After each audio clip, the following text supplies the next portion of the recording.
live from the house here from my apartment, doing a little podcast again. We're not stopping. We're not stopping. There's no way we're stopping. There's just, you can't convince me to stop. So what do we do? We called up Cole Walliser from episode 17. If you didn't check that one out, go back and check that one out because it was super fire. I was all starstruck when Cole first came up because he's a Hollywood director, all this type of stuff. But Cole is like a creator. Like he creates things that were not there previously, whether that's like physically or whether that's digitally through storytelling or short form content or commercials or whatever it may be. But for real, Cole like lives that life. Like Cole has the dream life in many ways. Like he's a Canadian living down in LA. He's the surfer, the filmmaker. He talks with all these A-list celebrities through the GlamBOT. He's got selfies with Ariana Grande and all this different types of stuff. He's, again, doing stuff on the Golden Globes. He's taking retro G Wagons and going out to the backcountry and camping on top of them. He's living that life. Coffee connoisseur, all types of stuff. Crazy hair flipper, IG is popping, blowing up on TikTok, blah, all types of stuff. But above all that, super cool dude. Love chopping it up with him, and I appreciate him taking the time while he was down at Ground Zero in LA to come chop it up with me. All things, we kept it pretty light, we kept it pretty loose. This is great content for you while you are all quarantined up. As always, like, subscribe, all that. Go check out the visual experience on YouTube, and thank you so much for tuning in.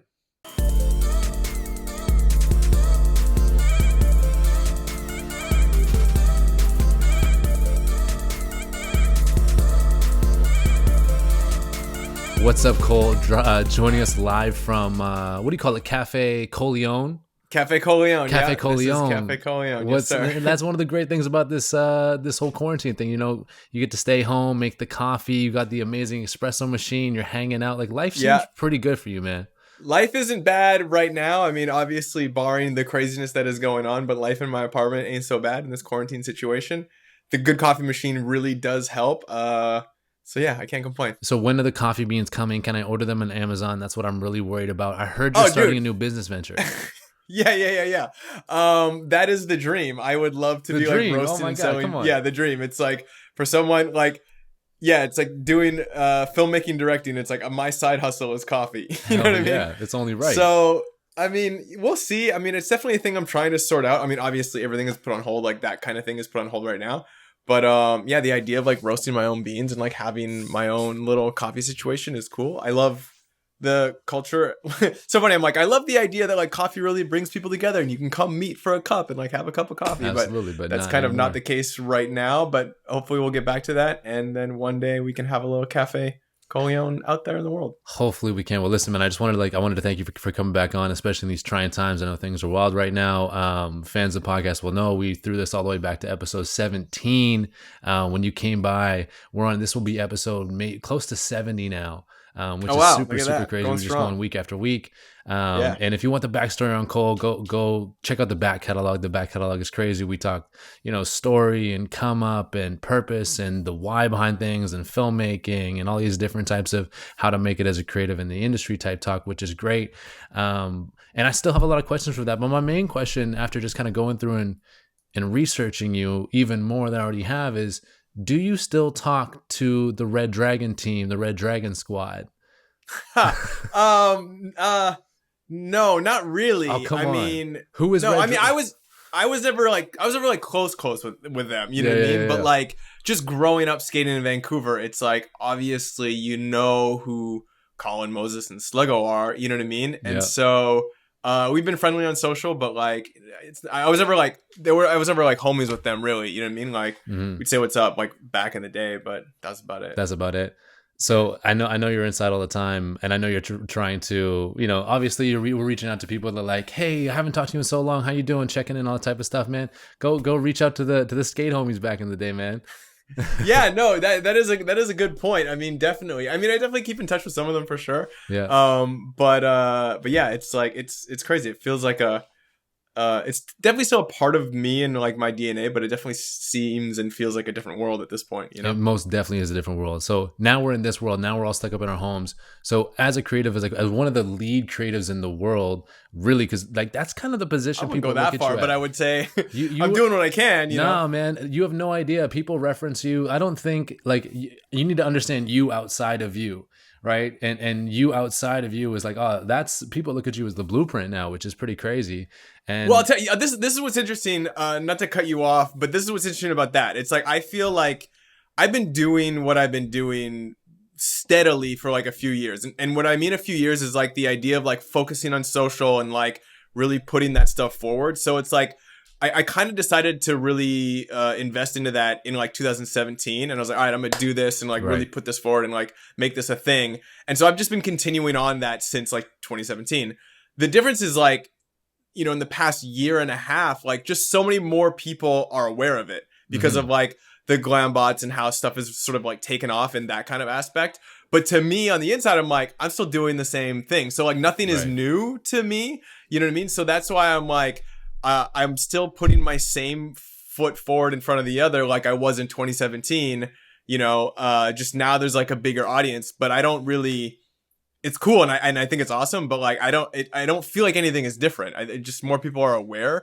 So like I understand that like you just said, like people probably view me in a different way than they did in 2017. Absolutely. But to me, I'm just like, I'm doing the same thing. You know what I mean? I'm just sort of like figuring it out one step at a time and like trying to make as much cool stuff as I can. So there's two sides of it. Yeah. It's all good, man. Like, and it's hard, it's always hard to contextualize ourselves outside of ourselves, right? And so, absolutely, yeah. We're judging ourselves as tough. So now, like, now you're stuck up in the house. Now you creatives really need to get creative to like push out content and stuff like that. How are you trying to capture the moment of quarantine and COVID-19, and how are you trying to capture like and really like survive and thrive? Because obviously things are canceled, but you have now more time, more opportunity to be creative. How are you trying to capitalize on this time? Yeah, as far as like a creativity like output perspective, I view this as like a huge opportunity. I mean, sure.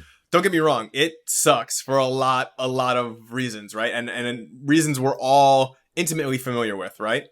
But I think that for me, like the idea of like this creativity and this expression is like, there's a lot of things that I've like wanted to do that I haven't quite been able to give myself the time because I'm chasing, you know, these jobs, or not like, I don't view it as like chasing like a paycheck, but it's like the jobs that pay my rent are still like good jobs that I want to do. Absolutely. But like it does occupy my time and my focus, right? And so now it's like I view this as an opportunity to like really be able to dig into like some creative endeavors. I've always, you know, for the past couple of years, I've really been focusing on writing. And that's been like a main thing that I'm trying to do. But now I just get to really dive in, and there's like way fewer distractions. And like, while the financial strains are concerning for me, like I literally don't know when actual directing production work is going to start up again. Right. Like it might be next month. It might be 3 months from now. It might be like 6 months, you know? So it's like the idea that I might have to go 6 months with a paycheck is terrifying. Right.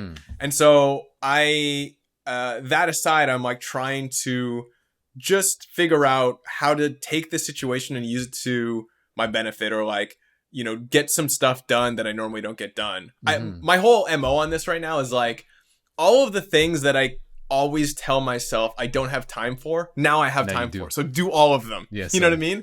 And that's everything from digging in on this script that I've been writing to like cleaning my pantry and my closet. It's just like, those are things that like you should do and I've been wanting to do, but it's like, when do you ever make time for that? But now I've done that, and I'm doing my closet upstairs, and like that kind of a thing like adds to your well-being, and like you just never make time for it. So I'm trying to like find those little benefits and those little wins in this situation of being stuck at home. No, for sure, man. I know you've always been focused on long form content. That's kind of been a goal for you, is going to get a little bit more towards long form content, which is great. This is the opportunity to write and be creative and really push yourself in that. So like, I know that you're super passionate about that. And you know, I've been listening to stories on the podcast about how you want to, like, you know, that's the career progression, and everyone looks at you like, oh, Cole, like you're doing so great. And like, well, this is actually kind of what I want to tell long form stories and write and direct on that level, which is beautiful. And then I heard that you're actually proceeding to go and try to make Alien 3, was it? Is that what you're trying to do for your breakout?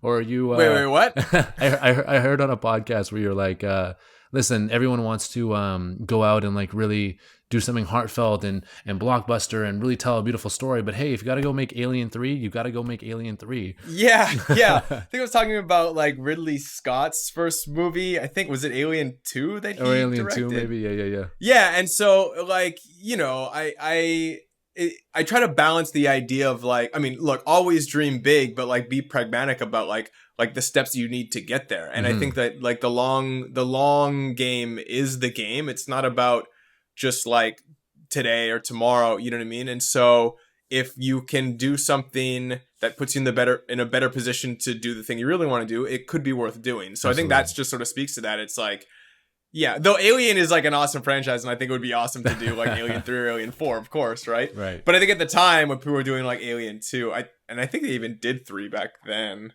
But and anyways, you know, it's like it's just the idea of looking at the long game and like positioning yourself to be in that spot to get to where you want to be. Because if I'm just like, oh, I'm not going to do that. Oh, I'm not going to do that because they're not exactly in line with like my destination. I might not ever get to the destination. So it's like you have to pick and choose and figure out your trajectory amongst all of these opportunities, even though some of them might not be perfect, and right? Take what you have and work and like build another great thing. I think that you've done beautifully is just taking different opportunities and random spheres and being like, nah, I can add to my skill set with this, which is great. And like something that's going to benefit you for, you know, the years to come, the decades to come. So you're working on, was it a comedy film? What are you working on right now? Like, give me some hints. Yeah, I mean, it's the script that I've been working on for like a year and a half now with my buddy up in Vancouver. Actually, we're writing it together. On the way. It is like a buddy comedy. Nice. And it's been a lot of fun. I mean, it's a fun experience writing with someone, and it definitely like it's really motivating because it's like we have a schedule, and it's like when you're by yourself, I'll like come downstairs and I'll work, and if I get distracted or I get frustrated, it's like it's easy to put down, but you know, every couple of days we check in and we go, okay, we're going to like write these sections, or I'll do this work, you do that work, talk on Thursday. And so like having these self-imposed deadlines, even they're just with a buddy, and it's like, if, you know, whatever hits the fan, it's like, we could push that. It's not a big deal, but even having that little bit of like commitment to being like, oh, we're setting time aside to talk. I should get this done because, you know, he's got a family, he's busy, I'm busy. And it's just like, I don't want to waste our time. So it just helps keep us on track. And it's been a fun exercise. And I think the project's a lot better because of it. Right. Being a comedy, it's like, you never know exactly you never really know what's funny until obviously it's like shot and you're showing an audience. But even in like conceptualizing jokes and like humor and intellectualizing like what might be funny, what's not, with someone else, you have a bit of a sounding board and you have twice as many ideas. Like writing a comedy by yourself, like I'm just sitting here thinking of funny stuff. Like, you know what I mean? Like, how is that going to work? Right. You need a bit of back and forth and need a bit of interaction. So I think that's really compounded the productiveness and benefits of writing with someone. And it's different from being like a comic, right? Because if you're a comic, you go to the clubs and you work your stuff out and you go, okay, that wasn't funny. And then you have this direct feedback system. Whereas here you're like, all right, we just need to figure this out. And we don't have really, I mean, I have my, you know, whoever I'm working with, but other than that, I have no audience I can bounce this off by, which is like tough. What if there's a world where you then can go on, you're creating long form content, but then you take bits of that long form content and take the narratives out and just put them out as social pieces and see if they get responses? Is that something you could do? I think in theory, yes. I don't necessarily think it would work for this project in particular, simply because like we're creating this entire world in this film. And like, if you don't understand what the world is, the humor might not really play. Got it. If the world was the same as like the US or wherever we live at home, you could in theory like just take little jokes and like make little bits and pieces. And I think it would like, if there was a version where we all just understood what this world was that we're creating, like absolutely. But I think the function of this idea, it's a bit like fish out of water. So these two guys go to this world that's like, not world, but like this place that's very foreign to them. And a part of like how and why is integral to the humor of the film. So just in this instance, I think not, but I think generally like yes. And that is definitely an approach some people have taken before. And like, it's always a struggle. Like content is king, right? Content is constantly king, and you constantly got to be pumping that stuff out. And you're like, GlamBOT, amazing hair, sunset, surfing. And then you're like, I got to figure it out. What are we doing here? Right.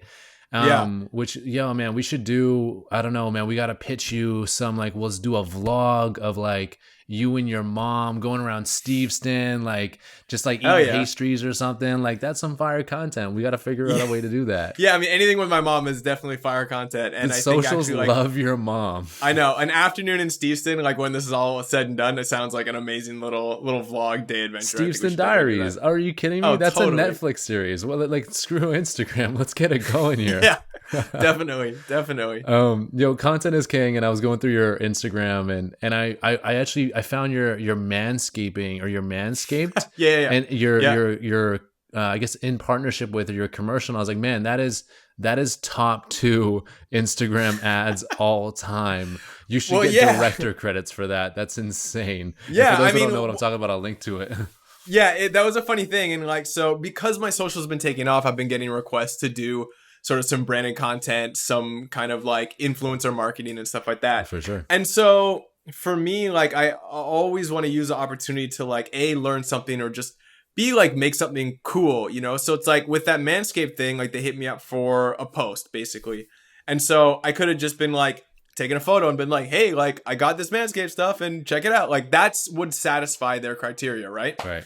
But I was kind of like, well, I mean, that's boring and cheesy. I don't want to do that. But like, I just want to make something that's fun and crazy and shows my personality and creativity in making an ad. Because I've been working in commercials forever and I understand the marketing aspect. And so I was just like, all right, let me see if I can come up with a silly, crazy, funny idea and then shoot it like just a commercial for it essentially. But like just totally. At home with like my buddy who's not even a camera operator, like literally just my friend who like is my friend.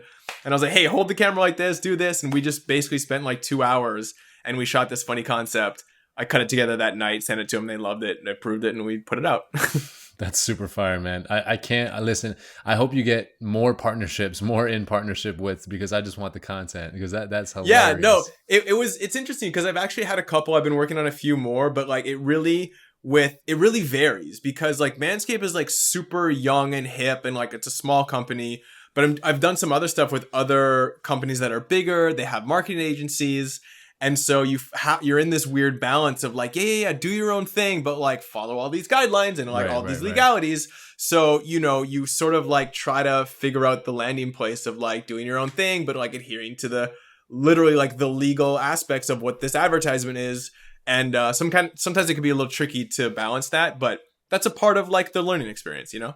It's part of the learning experience. And it's interesting because you balance that with, because you have this like GlamBOT TikTok, like cult like following now, which like I can't even understand. It's crazy. I was wondering if you could like break it down for me, like what is analogous in life to like having, what is it, like 5.9, 6.1, I guess it's like probably 6.2 by now, followers on social. This is crazy. I mean, since the last time we talked, you were big, but now you're huge, man. What the hell is going on? I have no idea what it's analogous to because it's like, it's all so new to me. You know what I mean? Like it's insane. It's super cool and it's fun and I really enjoy it. And I like making content. I like putting it out and I like getting good feedback. It's like really fun and it motivates and drives me. But it is a little foreign to me. I'm like, right. I don't know necessarily what to think of it. I think it's cool, but like to articulate what it means, I don't really know. I try my best to like not think about it in the sense of like I'm just gonna like do whatever I've been doing and like if they like it, they like it, and if they don't, they don't. Mm-hmm. Because I think that if I start thinking about the impact or the gravity of like having X many followers and this many eyes on a post, I would just like stop. I'd be terrified. You know what I mean? Yeah, absolutely. So like I've definitely thought of some things and I've like looked at it and been like, nah, should I post this? Right. And I'm like, nah, screw it. Like it's like if I ask myself like, would I post this like last year with this many followers? Like, yeah, sure, of course. So send. You know what I mean? Wow. So I try not to. I definitely have filtered myself. Don't get me wrong. I'm not just like, put up whatever. Like my whole thing is curated. And I think what I accept or what I post and what I don't post is a thing that constantly changes. But I just try not to let the number of people that are going to see it be a factor in what I decide I'm posting. It's more along the lines of like, is this true to me? Is this like a part of what I find entertaining and funny or whatever? And if that's in alignment, then post. The number factor is not an issue or a factor in deciding when to post or not. See, it's interesting because like you've kind of cracked the Da Vinci Code in a way, because it's like, I don't know, you do it really well and I don't know how you do it, but you're extremely curated and quote unquote like on brand, but yet you're in no way inauthentic. And you're one of the few people I've seen that can pull that off. I think it's just like, I think that a part of it, I mean, so I have a couple thoughts on that. And like, mostly like it's by design, because like when I set out to like really focus on social, I made it a point to be like, the thing that I'm marketing is my personality. It's not my career. It's not my resume. It's not the GlamBOT. It's not these things. It's like, my personality is this guy who does cool stuff like the GlamBOT or goes on adventures or whatever. But at the core, it's like, the thing that I'm selling is my personality. So no matter what I do, it'll line back up with that. Mm-hmm. And so I think people get caught in doing like their thing that is anything but their personality. And it might read a little different because they're like trying to serve that master of like unboxing videos or like photo editing or whatever it might be. And the people that can line those two up and inject their personality within the niche that they're doing are the winners in my book, and the people that I looked up to. Like someone like Peter McKinnon, like who does tons of cool photo stuff and like has all these great tutorials.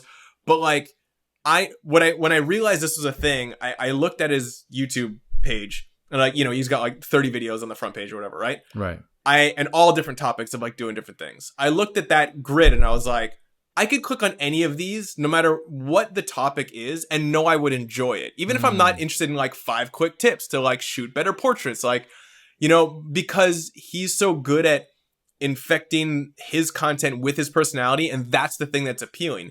I'm there, yes, for like, I find out about him through like getting photo tips or whatever, but I'm there because of his personality. And so I've really tried to take that approach with like, sure, you find out who I am through these like GlamBOT slow-mo videos, but then once you see my personality, that's what you're staying for. And so all the other content is in alignment with that. And that's the thing that can remain on brand, yet still be authentic and not sort of waver from that. Right. Totally. I get it. Cool. GlamBOT since 2015, right? Is that right? 2016? 2016. So yeah, GlamBOT since 2016. Can I just make a quick note and just say that like I watched the Egyptians. I know it's not the same thing, but I watched what you were doing over there in Cairo, and every one of those celebrities is way cooler because they're doing crazy stuff. Did you notice that? Yeah, they were very much like more willing to just kind of be crazy with it. I think they were super excited, of course, like to have sort of the GlamBOT type system over there. So like they were really amped to like do cool stuff. And it's just like, just the attitude is just a little different. It's a little looser. I mean, right. You know, it's like if you're at the Oscars, like you're not jumping around, around in your tux or your dress, you know what I mean? So, but you could, I don't know. You could, and some people do, you know, but like, hey, I get it. You know what I mean? I don't know. Well, I think I'll just say like Egypt was tons of fun and they were super down to do crazy stuff. So it was a lot of fun. I love it. You don't seem intimidated or even frightened at all in this day. And you're walking around with these like super A-list celebrities. Like I was just on your Instagram yesterday and just like going through, and I was watching your BTS with Ariana Grande, and I was just like the level of casual that is here is insane. And like I remember she's just like, she came up, the dress was whatever, and you're like, all right, I'm gonna do this thing, and she's like, cool. And then she's like, oh, like it's kind of ugly. And then you're like, oh, we can shoot another one. She's like, actually, it's kind of pretty. I'm like, and then you're just like, yeah, you're fucking gorgeous. Fuck it. I was like, yeah, that was my answer. I was like, what? I'm like, well, you are gorgeous, so fuck it. I was like, well, you are Ariana Grande, so there's that. Yeah, I was definitely nervous for her. You can tell, the way you can tell is if I talk like a little faster. Right. You're kind of going, that's me. Yeah, just like me trying to get through it. But mostly, I think it's partially nervousness because like people have gotten pulled from my booth before. So like, they're like, oh no, she has to go. Like the publicists will pull them away because they have to go into the show. So because if they're presenting or performing or something like that, like there's definitely been times where they literally like pull them. I can't remember. I think it was Lana Del Rey I can't remember what award show, but I think she was performing. And so she came by, I explained to her what was going on.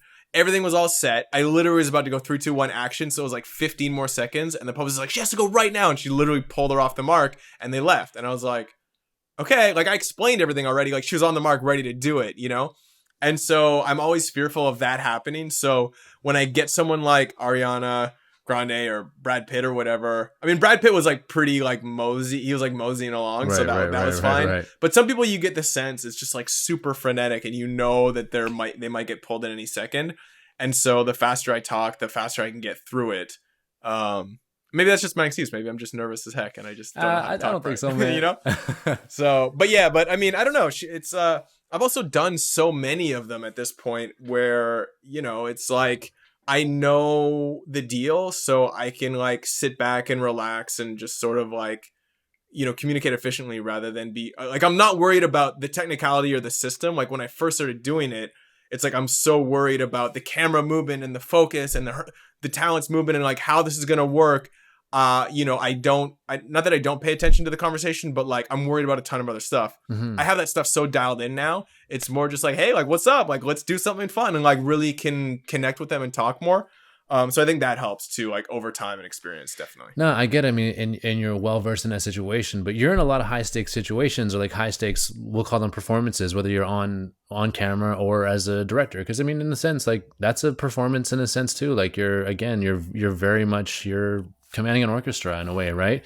And it astounds me when I see it because you've done all these BTS, you've gotten so good with the content and gotten so good with people like marrying basically your personality through all that. And when I pick up through that, I'm like, oh my gosh, this guy deals with pressure extremely, extremely well. What is your thoughts around pressure and how you deal with it? Because it seems like you've got it nailed. It's definitely, I mean, I think generally like I've always been pretty chill. Like it takes a lot for me to get riled up. And so I think that's sort of a benefit.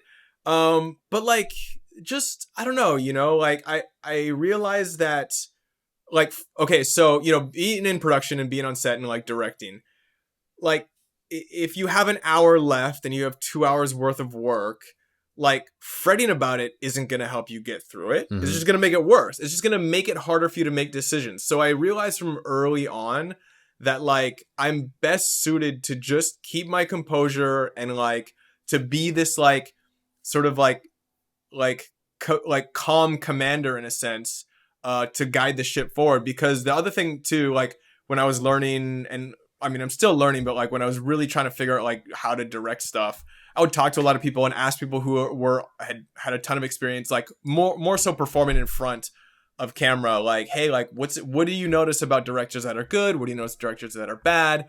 And the consensus amongst everybody that I talked to was like a director that was indecisive and like unorganized and like couldn't make up their mind. Right. That seemed to me to be like the worst. Like everybody's like, oh, this one was the worst. They couldn't figure out what they wanted. They didn't know how to do it. They didn't know. And like they couldn't make up their mind or whatever the case may be. So I was like, oh, okay. So I'm never going to do that. You know what I mean? If I want to succeed. And I think that a part of that is just retaining your composure in these high pressure situations. And that's just a thing that you practice at and you get good at. But I think it comes down to like knowing like if you're freaking out, like that's not helping you get to the end you want to get to. So like just do your best not to freak out and like think about the task you have to achieve and what sacrifices you need to make to get there, you know? But if I do it in a panic, it just makes it worse and unenjoyable, you know?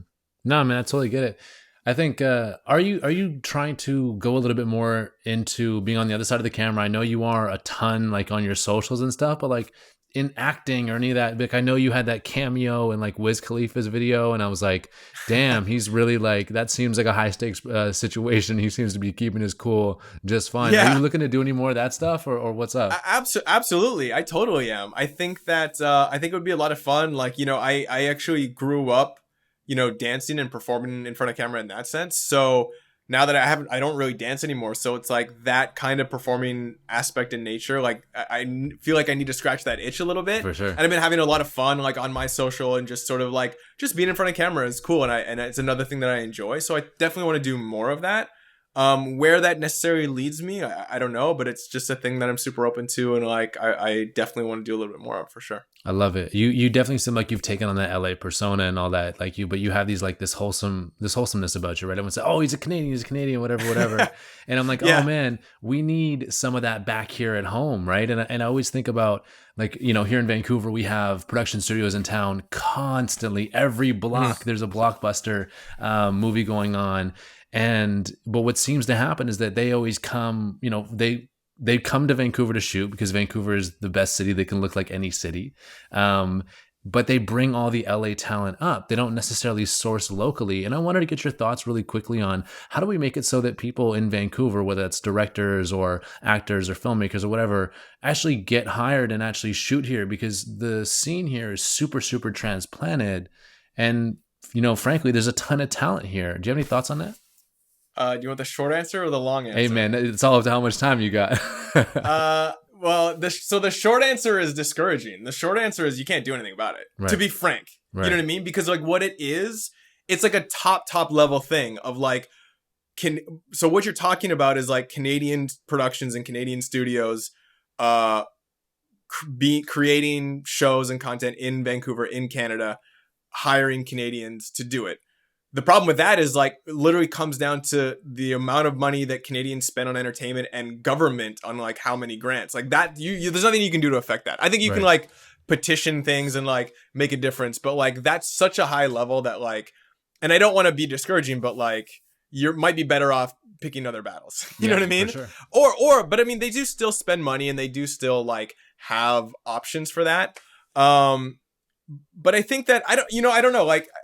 The long answer is a little more complicated because they do like US productions do hire Canadians, but like yes, it's not really for the major roles. They hire bit parts, day players, crew, like Canadian crews work nonstop, right.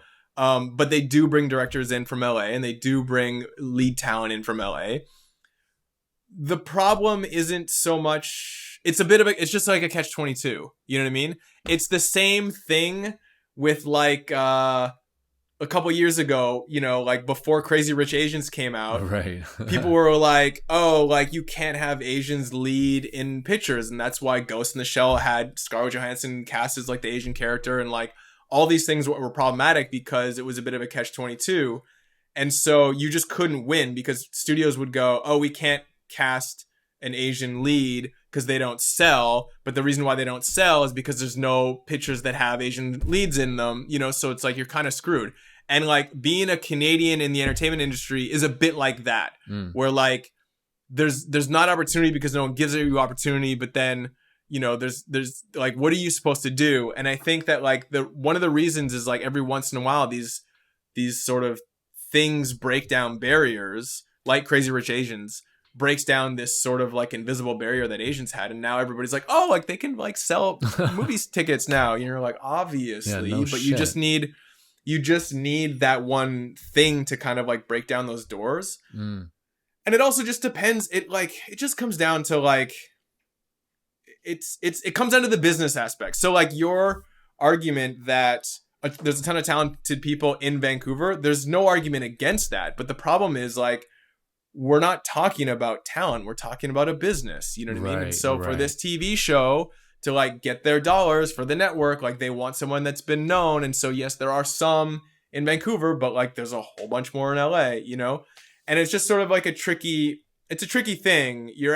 So I think there's like the good part of the long answer is that it is slowly changing. And I think it really matters less where you're from. And like where you're working, because there's opportunity for everyone nowadays with social, with the connectivity of like how the entertainment industry is going, and with the idea that we're breaking down these barriers in between film, TV, commercial, digital. Like those are all gone. Those are all good things for these people that are trying to sort of like pave their way in the industry. But like back when I decided I wanted to be a director, those were so much in place. I was like, oh, I have to go to LA. There was no option for me to stay in Vancouver to be a director. I was like, they don't hire directors from Vancouver. I gotta go. So, but it is changing, and now there's a lot more doors open in Vancouver. So, you can find your way. It's not like the other thing too is I don't want to sound too dismal of like, oh, you can't do anything about it. So tough beans. You know what I mean? There's definitely not Vancouver, but Canadians who find their success and have amazing careers in Vancouver and then beyond. So it's like, it all is possible. You know what I mean? Yeah. You're just up against a lot in that particular situation that you're describing of like, oh, people should hire people should hire in Canada more. And you're like, you're right. But there's a whole industry like set up to not do that. So that's a little tough. You know what I mean? I wouldn't even pose that before, but it's like, because we see it here every day and yet we don't see the locals, we're like, what's going on? If the industry was just completely not here and they were using Seattle the way they're using Vancouver, it's like, all right, like, it's cool. We don't have the industry. We understand it. But it feels like we have the industry, but we're not like reaping the rewards of it. So we're like all hard done by and stuff.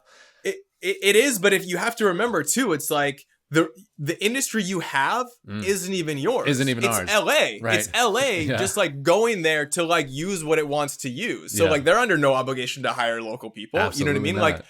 Like they're only there for like tax breaks and this and that. They're not really coming because, I mean, there are plenty of amazing, talented people that make that industry run. Don't get me wrong, but like it's a studio picture with American dollars shooting a thing. They could shoot it anywhere. Vancouver's just a place that makes a lot of sense because there are talented people that you can hire, but it's like it's a US production. So, you know, like I wonder what is the percentage of Canadian productions happening in Vancouver? I don't know the number, but yeah, that's really interesting. You know, it's like, it's probably not as much as the American ones. You know what I mean? Yeah, no, I get it. Like I had, we had Tyler Johnston on the podcast who is on like a Hulu and Crave with this TV show called Leonard Kenny, which got picked up and all this different type of stuff. And he was talking a lot about that, and his like, he's kind of like reached like the upper echelon of like what a Canadian actor can do or whatever.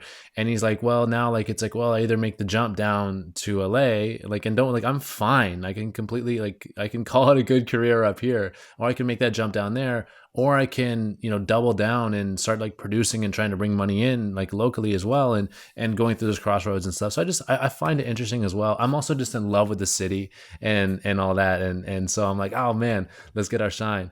I mean that's a good thing, and I think there's many ways to give the city shine, you know, without necessarily like you know, with the means that you have to do so. But I think to touch on like Letterkenny, that's a prime example of like an amazing Canadian story where it's like, was like a YouTube digital content show, and now it's like a full-on series people, Americans out here are watching and tell you like, hey, have you seen the show Letterkenny? I'm like, yeah, I'm aware of it. You know what I mean? And so it's like, that is like the prime example of like something that you can do where it's like you take this homegrown Canadian content and you put it essentially on the world stage, and then it gets great feedback. So like doing those things, I can guarantee you that like Netflix and other networks are more interested in Canadian homegrown shows because that show has success. Yes. Everybody's going like, what's the next Letterkenny? Go out and find people making cool content, making skit shows, find us the next Letterkenny. And so just like the fact that that exists is one of those things that breaks down those doors and gives a whole ton of people more opportunity. So, you know, so that's awesome. Like a great example of that. Super, super cool. No, I love it. Listen, I want to wrap up pretty quick here. However, I gotta ask you about this G Wagen, man. I gotta ask you about this G Wagen. Let's talk about it. What is the story with the G Wagen? Not only the G Wagen, but the Honda as well. And for those that don't know, just go check out the IG. This guy is rolling around in this like 80s G Wagen. 91 so G early 90s, right? Just like doing all these crazy off-roading trips with the tent on the top, by the way, which is even extra epic, doing these road trips and whatnot. What the hell is it about? Like, and that just adds to the mystique of like Cole Walliser, right? Like, it just like you would be so less cool if you went out and like bought a Ferrari, but like the fact that you went that route just like put you on this different stage. Like that truck's my daily driver right now. No way. Too. I drive that I go to the grocery store, I'm driving that thing. Oh, gangster. Yeah, so, I mean, how can I even start this story? Basically, it came down to the fact that, I mean, I sort of was like, I just wanted to go on adventures, and I had a GTI that, like, I loved, was my car, and it was just breaking down a ton, and I was, like, looking for a new car.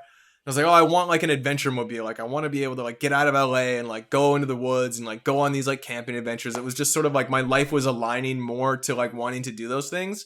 And even with surfing, it was like I was surfing a bunch, and I didn't live at the beach at the time. And I was like, putting my surfboard on my roof rack and driving out there, put it in the trunk. And I was like, I want like a surf adventure mobile essentially to like go do cool stuff.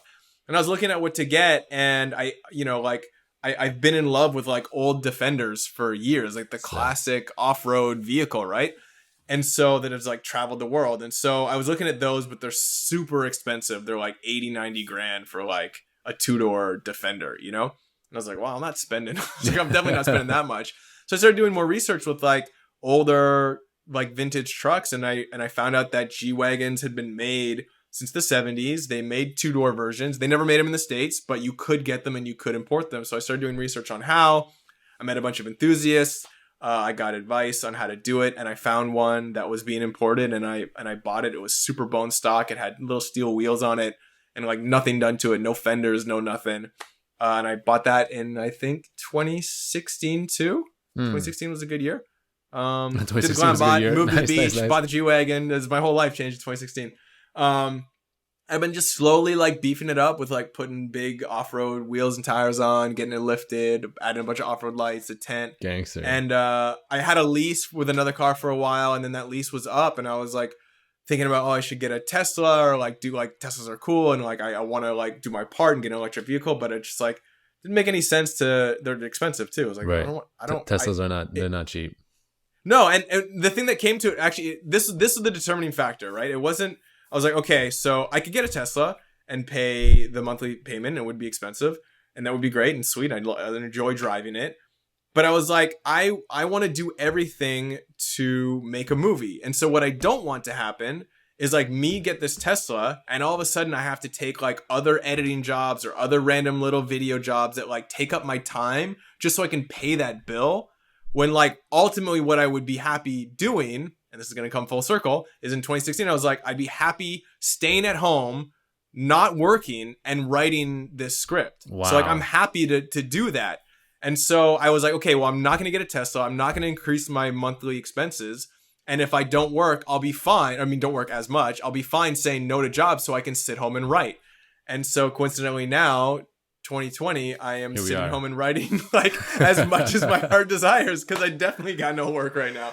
Yeah. So, and there it is. Hey man, you could have used that Tesla because it's got that air filter or whatever, right? And things get really bad downtown LA. You'd be like, I'm fine. Just clean it all up. I know, right? Ridiculousness. Well, you might have to live that van life a little bit more, that G Wagen life a little bit more. Go out on some off-roading trips because you might want to, get a little bit further away from the general population and all that stuff. Yeah. Well, the next thing, this is the extra adventure. I've been looking at all these Sprinter vans, like these big Mercedes vans. Yeah. And I was like, imagine if I like built out a Sprinter van to be like a sweet editing studio with like dual screen, like RAID, super fast computer, like in this thing. And I literally could just drive around the country, be fully living out of the van, like bed, stove, shower, but have my editing studio like in the van, and then I just drive around the country. I can write in the mornings. I can go take photos and do like editing you've projects. Thought about it. And I'm like, close. that's the next step.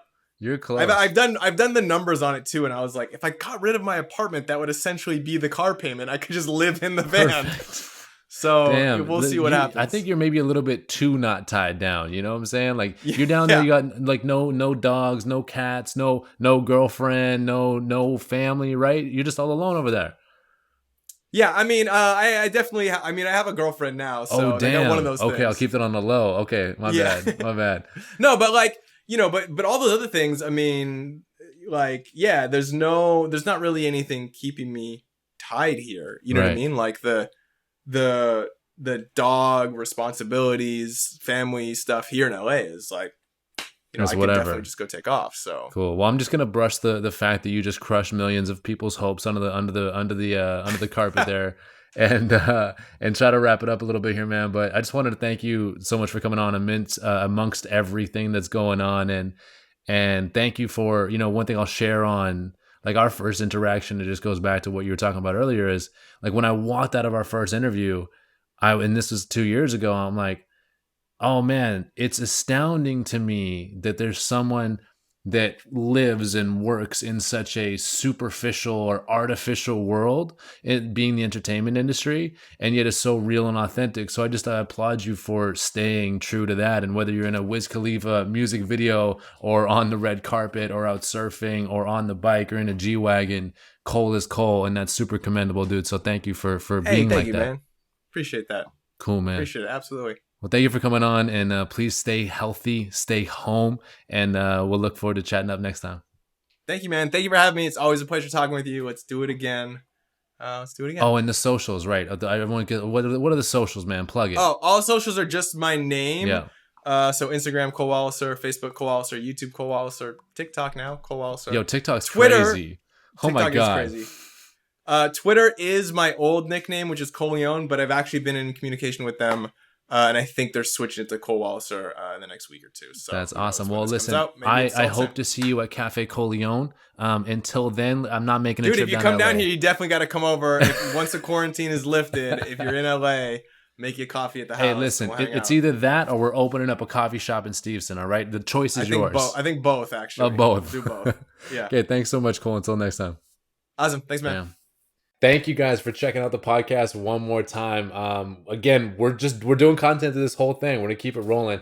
Please do check out the show notes on the website. We have a beautiful website that was designed by Julian DeShooter, and all the show notes, the references are always going to be there. Cole, thank you so much for hopping on. As always, check out the visual experience on YouTube. Make sure you subscribe and give a review or a rating on whatever platform you're listening to on. I really appreciate that, and I appreciate you guys staying home. I appreciate you guys doing what you can to flatten the curve. I appreciate the frontline workers who are actually out there giving us groceries and things that we actually need to live. I don't know about you, but that grocery store closes up, I'm in trouble. So shout out to the people that are still out there doing that, practicing social distancing, the frontline workers, the nurses, and everyone as a community just coming together to take this serious and save lives. So our job is to keep you guys entertained, keep you guys informed, and continue to keep learning and stay passionately curious during this time. So I appreciate you guys for doing everything that you're doing.